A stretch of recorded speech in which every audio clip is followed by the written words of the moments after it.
Hey everybody. All right, as I was talking about earlier, hey PJ, I'm gonna make some cone packs for you guys. Hey, thanks for joining in.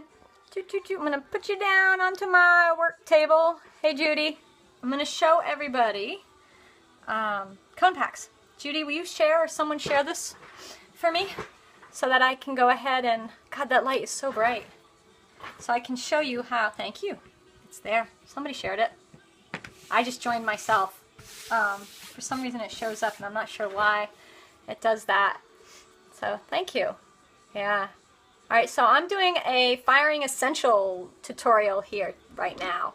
And I'm going to put this down so everybody can see. Hi Emily, thanks for joining in. Coming back. Thank you everybody who's coming back, who was there. Hi Jamie, who was here earlier when I was doing my sprig molds. I'm now going to do cone packs. So here is a cone pack that I made. Hey Emily, thanks for, hey Tim. So I was going to do a quick, good morning. I was going to do a quick little scope on making cone packs, and I know when I was first learning in undergrad, we made cone packs, and I don't usually make my own cone packs anymore. Usually, hi from Florida. Hi Sharon from Florida. I usually buy self-supporting cones, or if I buy regular cones, I buy the cone plaques, they're called. They're just the little plates that they sit in. You have the cars make them. The cars, the kids. Cats. Oh, the cats. Yeah, get my cats to make them. So I was just going to show everybody how to make, quickly how to make cone packs. And it's an essential thing that some of us, well, I learned at the beginning of my ceramic career, and I'm going to share it here for you guys. So I'm going to put you down. So actually, before I do that, so these are cone packs. So those who don't know, this is what they come in. This is a box. And so this happens to be cone 5. And it's a box of them. I'm going to open them up. And inside, you'll find this little bit of foam, which Adam Field uses as sponges. So whenever you see him throwing, and he's always talking about his sponges that he uses, it's this foam cut up into pieces. So when you buy a box of cone packs, not only are you getting your cones, that's so bright, you are also getting sponges for free. It's like a bonus, right? It's like a little gift. And so they come joined together like this. Wow, I wonder if I can do something about that light. Do you guys think that light is a bonus? The bonus sponge. Is that light too bright for you guys?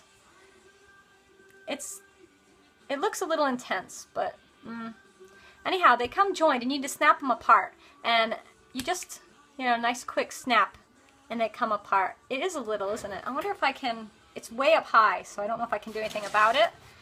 And when I'm working on the table, it's good. But, I can't reach it. I'm too short.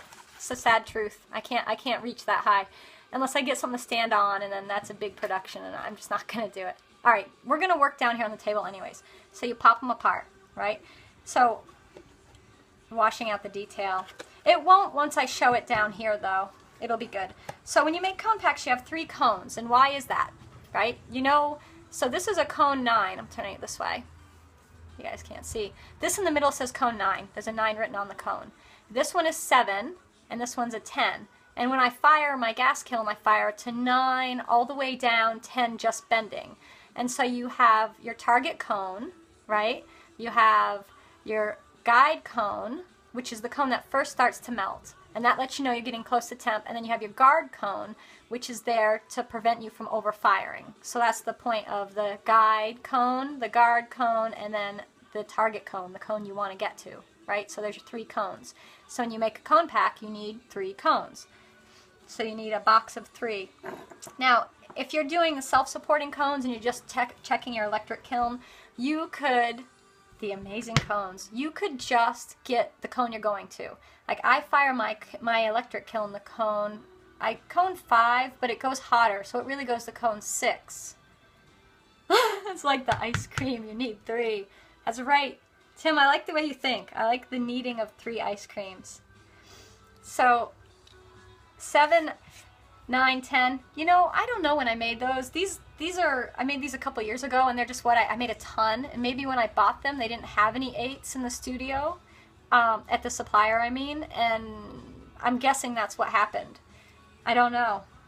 It's one of those weird things, and it was so long ago now I can't remember.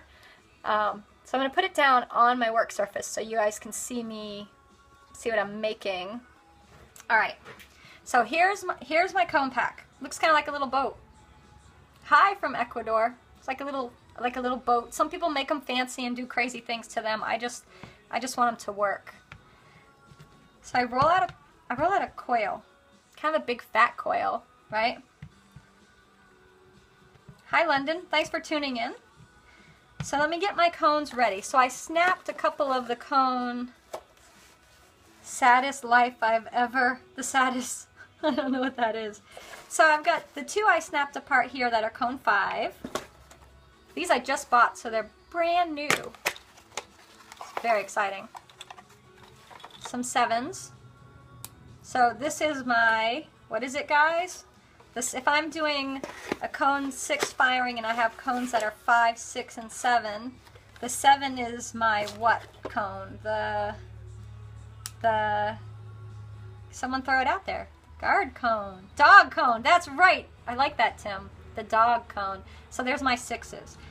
So when the target is the 6, right? So I'm going to make, when I fire, I'm going to make, I think, 6 or so of these. When I fire, you need 2 cone packs per firing. Some people want 3 because they want top and bottom and middle. I just do top and bottom in my electric kiln. It's not so big that I need to have 3 cones in there. And I actually don't need all 3. For testing 2 would work, but I haven't done this in my electric kiln in a long time, so I kind of want to know what it's up to. My little pile, little cone piles happening. Alright, so we're ready. Let's make some cone packs. Let's do it. So we're going to look at this already made one, and we're going to think about melting.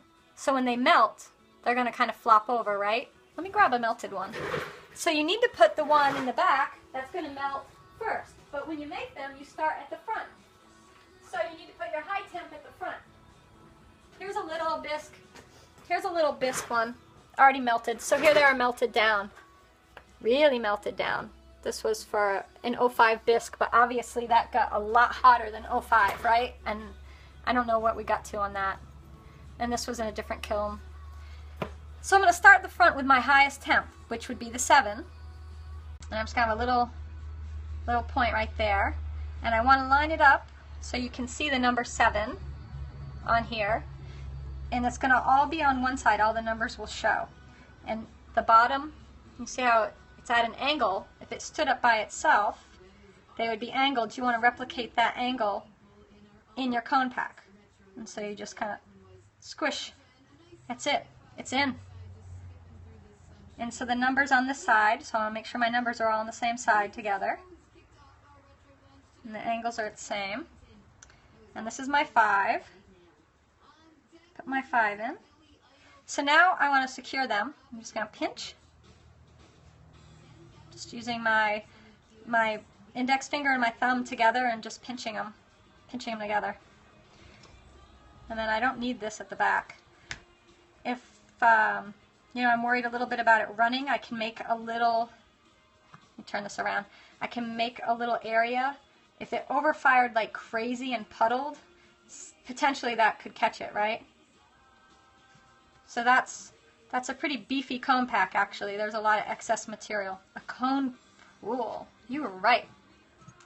So what we can do is we can put holes in the side. Jump on in the cone pool. And then you let these sit out, and then you can put them in the kiln. And you don't, swim time, Mr. Cones. Time for you to go in the pool. That's right. You know, I know some people that bisque their cones for glaze firing. I don't do that. I'm not that, like, crazy, really. I don't need to bisque my cones. You do want to make sure they're nice and dry, though. Do you need to do this in electric kiln with a computer? Yeah, I know, Tim. So my kiln is an electric kiln with a computer, but what I'm doing right now is, I know, but some people are afraid of this blowing up, and if you dry it, it should be fine. So yes, in the electric kiln with the computer, because this is testing to tell me what temp my kiln's actually getting to. Because even with it programmed to a certain temp, and with a pyrometer, if you put it in and check your temp while you're firing, it can be off. This is true. This melts at a specific temperature, and if you're firing a cone 6 glaze, and this is a cone 6 cone pack, they're going to melt at the same temp. Now, if you're not getting melt on if your glaze is having problems, maybe you're only getting to cone 5, or maybe you're going to cone 7. So you need to know. Hi, Suzanne. Yes, cones are the only way. Tim is right. Tim, you're right. And I really love how Periscope corrects cones to comes. It's just weird. It did that to me when I was setting up the broadcast. So there's 7, 6, 5. Boop. I'm right too. In a straight line. Yeah, that's how I do that. They're all in a straight line. They're in a straight line, and all the numbers show. Let me zoom. You're so far away. Come closer. How's that? Right, they don't always fire accurately. Can you guys see the numbers on these, or is that detail washed out? It looks washed out on my iPad, but I don't know. You guys might be able to see it. Mine fires hot. Right, so you don't know without the cones. No, it's just guessing. I mean, you can go without it. It's too washed out. All right, let me just. But is that? I just unplugged the light. We're in the dark. That's better? Is that better? It is better. Look at that. No light is better. So now you can see. I get really close. So much better. I can't see that well, but it's all right. So I've been torquing this a little. Yep, so that's better. So we'll leave it off. We'll leave the light off. So I'm just lining them up. They got a little, and make the pool in the back so Tim can go swimming.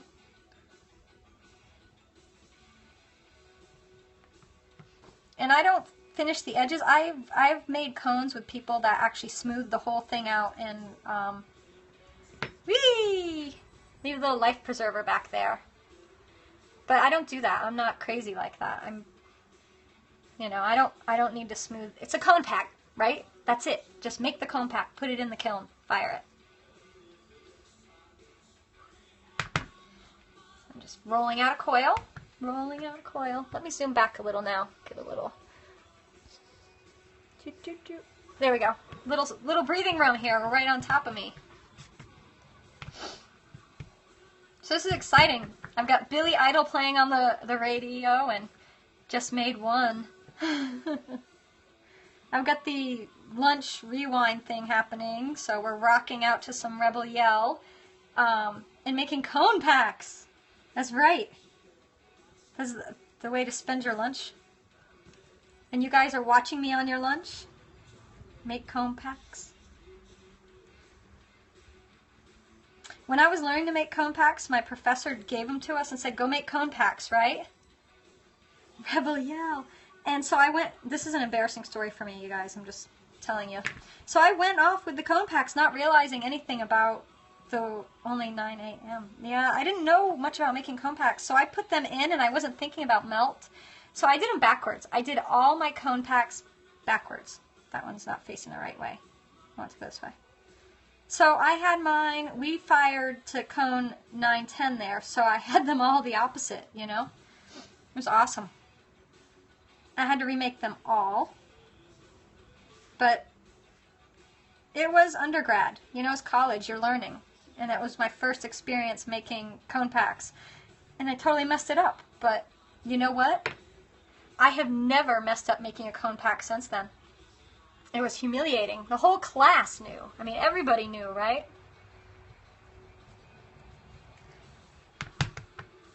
So that's 3. What else have I done embarrassing with cone packs? Oh, I did another thing that's very embarrassing. The same year, made cone packs. Wasn't the same time. It was like the next time that I made cone packs or so. It was, I don't know when it was, but I put them in he had told me, my professor told me to make cone packs, and you know, obviously I didn't make them when he said, and I remembered like 2 hours before the firing, so I'm thinking I could just whip out a few cone packs, dry them in the sun, they'll be good. And so I made them, and I set them out in the sun, and when it was time to load the firing, I loaded the firing, and he came and checked quickly and said, looks good, and started the kiln up, and guess what happened? With my 2-hour dry cone packs, they actually, yeah, they totally exploded. And little shards, boom, all over, it was a glaze firing. I don't do cone packs for the bisque. Well, this is a cone pack for a bisque, but this is in my gas kiln. Yeah, I got that lucky job for the rest of the year to load and unload, scrub out buckets, clean out the clay mixer, anything crappy that needed to be done for that semester. That was me. But I did learn a lot with all those extra duties. Oh yeah, they did hit the pieces. It was a glaze firing. It stuck to the surface of all the glazed pieces, ruined most of the class's work. Yeah, it was awesome. So yeah, I know. It was bad. But, you know, I definitely learned a lesson that day, right? So now I make my cone packs like way in advance, and I try to stay ahead of them. Right, no, you're right, for the bisque. I should do them for the bisque. You don't know how hot you're going. You know, and if you have ever have any glaze problems or just, you know, pinholing or problems with the pieces, you need to know. So my gas kiln doesn't have, it's not computerized, it's all manual. You know, so I don't know what's happening in there. I have a pyrometer. Try them in the microwave. That's crazy. Seconds at a time. What seconds at a time? What seconds at a time? I missed the... It is. Yeah. So, I should do bisque ones. I really should. That's a good idea. But the gas kiln I have to do bisque ones for, but the electric I've gotten maybe lazy, so I'll have to get better about that and do some bisque. Just put bisque in there.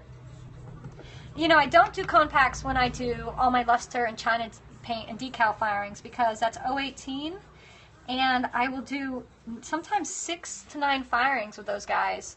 And the amount of cone packs I would use would be crazy. Could you imagine?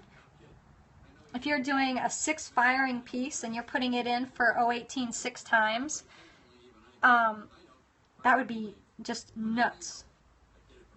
Granted, I could have problems and it could overfire and I could have issues, but there's just no way I can do that many cone packs. Like, Orton would love me. I'd be their favorite customer ever because I would need, like, not just a case, I would need pallets of cone packs in order to keep up with that.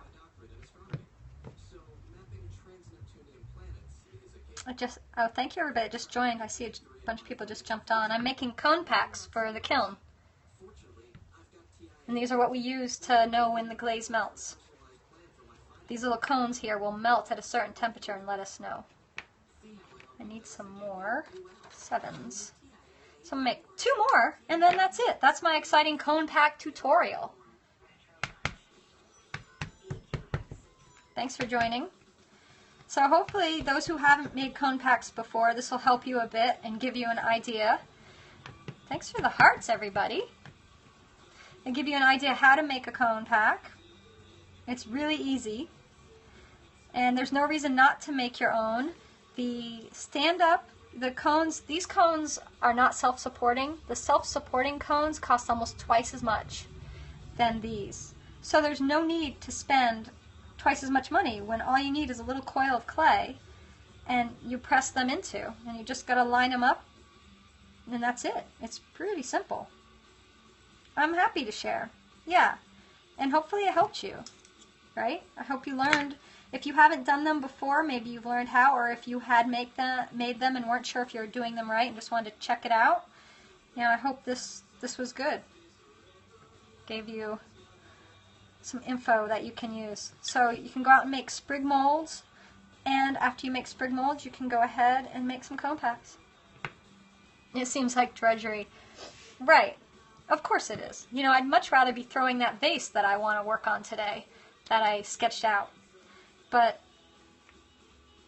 it depends on the platter we're talking about.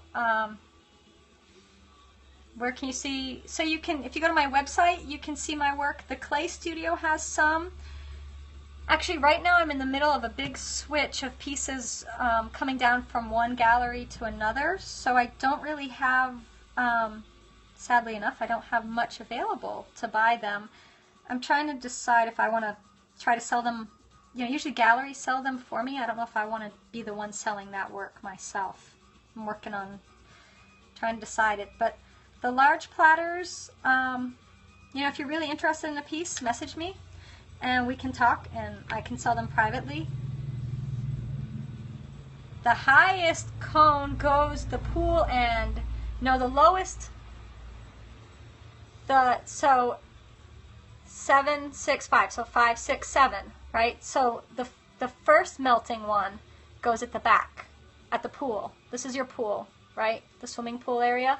So the one that melts first is here, and that one is the one that's going to be most at risk for running, although I've never had one run off. Yeah, like here, this is what happens. So when I fire them, let me show you guys. I'll get what I put them on when I fire them. Let me grab it. So I use an old kiln post. I didn't do that anyways. In a previous firing at some point, these two kiln posts fused themselves. They were stacked and they fused, whatever. But this is what I do. I set this in the kiln, and then I just set these guys on it. So if anything catastrophic happens and any of these run really badly, the only place they're going to run is right down the side of these kiln stilts. And I don't care about that. They won't get on any pieces. They'll be fine. So that's how I do it. That's how they fire. Here they are. So you can see them in order, 7, 6, 5. 5's at the back, and it's the one that has the greatest chance of melting. Now, I fired a 6, so usually what happens when the 6 fires is it's all the way bent down. And you can even see, they give you this handy little diagram on your box of the cones right there.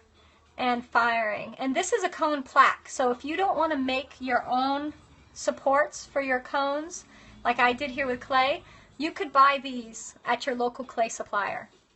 Mine was out. They don't have them, and I always just usually make them. I've never used the pre-done ones. And it's easy, just as a coil of clay. Just scrap clay works out. So that's it. That's how to make some cone packs. I'm going to take it back here and say goodbye. All right, there. Now I've done my tedious work. Now I'm going to go make some awesome vases and some other pieces. And I hope this helped you guys. If you have any questions, you can always message me on Facebook or something, or hit me up with email.